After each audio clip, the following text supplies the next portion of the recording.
Macy opened her eyes to all of the posters that lined her ceiling.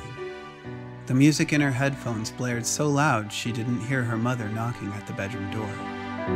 Macy, it's almost time to eat. Macy? Macy! Macy caught sight of her mother, then quickly slipped off her headphones as she sat up on her bed. I'm sorry, what? It's almost time to eat. Go wash up. Your father will be home soon. Fine, but you know I have to leave in like 20 minutes, right? What? And where are you going? I have rehearsals for tomorrow's gig, remember? I'm spinning at the park for the music festival. Have you looked outside? We're about to have some bad weather. You're not going anywhere. As if on cue, Macy's cell phone chimed, alerting her that she had received a text. A deep frown covered her face as she read the digital message. Then she sarcastically snapped at her mother. Well, I hope you're happy. Rehearsals are canceled due to the weather. See? Now go wash up. Macy began to send a text reply as her mother headed back to the kitchen. Suddenly her phone flickered off. All the lights in the apartment followed suit, as the dim light from the setting sun was all that illuminated her room. Mom, what happened to the lights? My phone is dead too. Macy made her way into the kitchen where her mother was. She was still trying to prepare dinner when Macy heard an eerily loud explosion come from outside. She rushed to the patio balcony of their high-rise apartment building when a giant dark mass passed by the closed blinds. She stopped in her tracks as fear crept into her mind. Then she slowly approached the door to the patio and opened it with caution, ignoring her mother who was yelling at her. Macy, come away from there. What are you doing? Get away from the patio.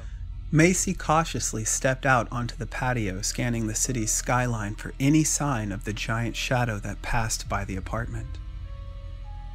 She looked over at the building her father worked in, which was easily seen from their home only blocks away, when she saw a massive, multi-limbed creature swoop down and land on top of the building, crushing the workers inside. Then her heart sank as she remembered her father showing her the office he worked out of and how it was on the second floor from the top. Tears began to well up in her eyes as her mother stepped out to join her. Macy, what is it? Diana followed Macy's gaze to the now crumbling building with the giant winged creature on it who seemed to be roaring at something. As the two followed its gaze, they began to feel small tremors, followed by low booming sounds. Mother and daughter's eyes widened when they saw the massive figure of an even larger beast wading down the street below. Diana noticed the entire city was out of power as she watched the two beasts clash in furious combat just a few blocks away. Macy, we have to go. Macy stood motionless as she stared at the building her father worked in, her heart feeling as if it was sinking into her stomach. Macy, we have to go now. Diana grabbed Macy's arm and pulled her inside as the pair made their way to the front door. She struggled to unlock the door, fear completely taking over. Finally, she unlocked it. She turned and grabbed Macy, who was still in shock. Baby, come on. We have to get out of here. We have to find a shelter. Now come on, let's go. But what about Dad? Then it hit her. She now understood why Macy was so upset. Tears began to well up in her eyes as she struggled to find the right words to say as she remembered seeing the building her husband worked in being destroyed by that massive flying creature. Was her husband dead? She felt pain rising in her chest, snapping her back to reality. She swallowed hard as she pulled Macy in for a reassuring embrace. Listen, we don't know that he's dead. We need to get to a shelter, and once this passes, we'll find him, all right? All right. Yeah.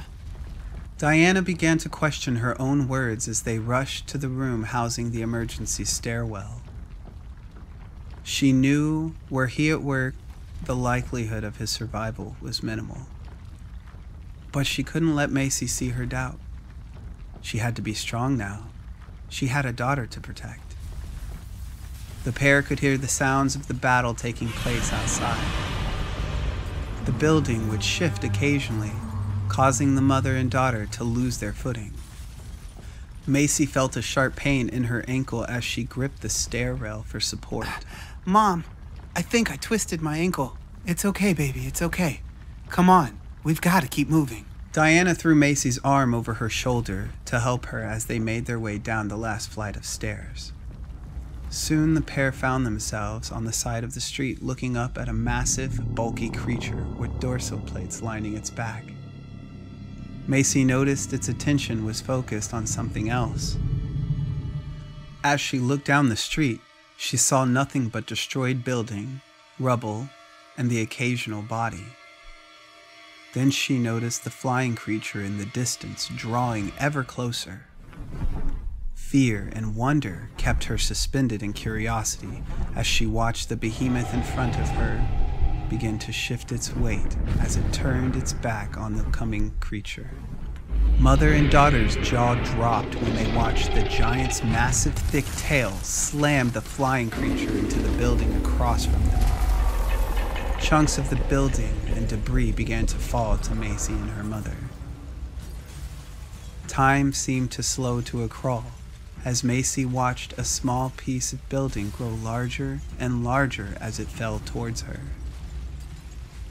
Just as the massive piece of concrete was about to crush her, she felt herself lose balance as her mother pushed her out of its way.